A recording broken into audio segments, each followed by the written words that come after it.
there is nothing that will bring your insecurities to the surface like a relationship with a girl.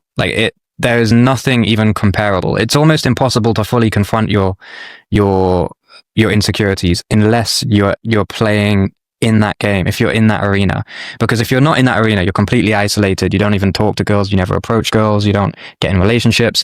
Then like it's possible for you to like not only have these insecurities that don't get dealt with, but to genuinely not even know that they're there. Like until they get brought to the surface, they can be completely dormant, and it'll be as if they don't exist. But of course, they'll be pulling strings from the back, like the Jungian sense of directing your life and calling it fate. But you can be totally unaware. And so, not just go ahead. Sorry, I was just going to say, do you boys think that, I think that's actually a fantastic point. Do you think that you can get as close as you possibly want with like a male friend, but even in spite of that closeness, there will still be some kind of like masculine bravado persona up front, and actually it's only really the intimacy and tenderness of a relationship that can really perforate those barriers of, I don't know if it's like ego defenses or whatever, and you're really just like your complete vulnerable mortal like self is just shown in all spaces. Like even me and Jacob, we're cousins, but we're like friends and we work together and stuff. We know each other very well. We speak on a very close level every week, but I'm still going to be nowhere near as vulnerable with you as I would be with my partner, just because of the dynamic. And is that a drawback of like masculine psychology? Is it a male thing, or is it a friend thing? Or like, do you think there's this extra barrier we always put up? Because I think your point about relationships is very true.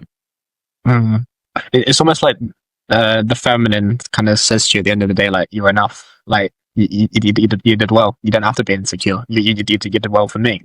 And I feel like that's who you start like proving yourself to, or like that's what you start doing it for, is when you get into a lovely relationship.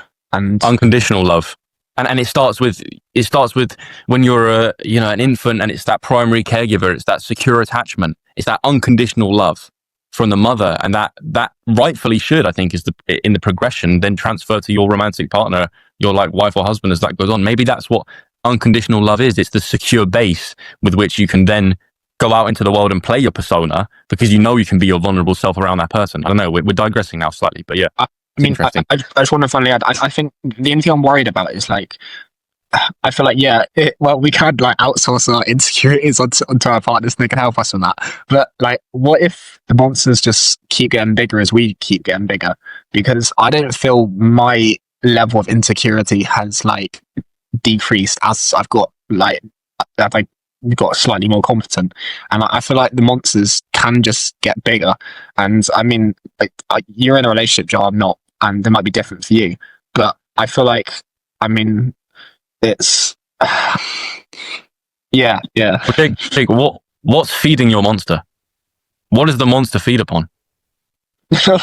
Oh my god. Okay.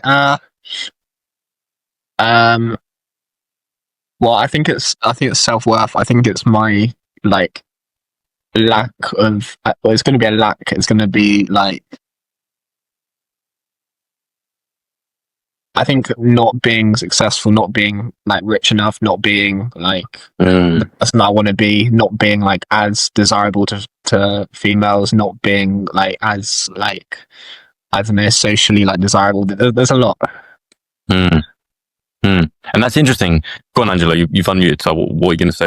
I was just going to say, like, yeah, that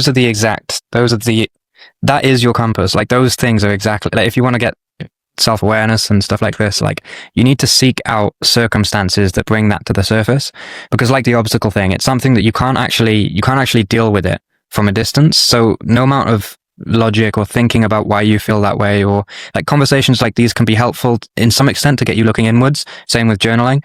But generally speaking, like, they're monsters that have to be fought in the arena, and the arena here means that the emotion is like there in your body right now, and like what you do in response to having that emotion there in your body in that moment is where the actual progress is made.